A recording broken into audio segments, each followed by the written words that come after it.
Now to Iceland and the spectacular and potentially dangerous eruption of a volcano that is threatening communities not far from the capital. Miguel Almaguer now with that story.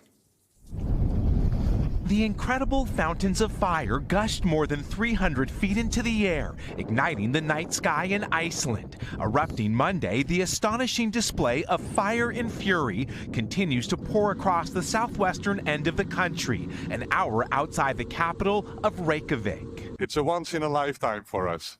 A 2.5-mile-long fissure is now creating an expansive boiling sea of molten lava, threatening to slowly spread closer to populated regions. But for now, the blanket of fire not yet causing serious damage. Fascinating to see just nature in action.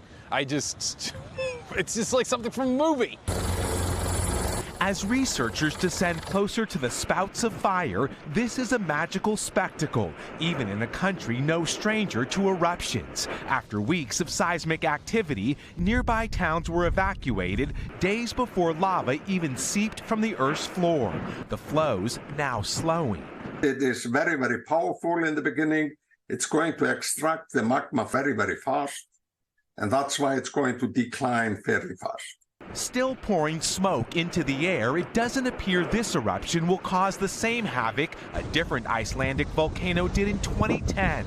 That explosion of fumes and ash grounded much of Europe's air travel for a week.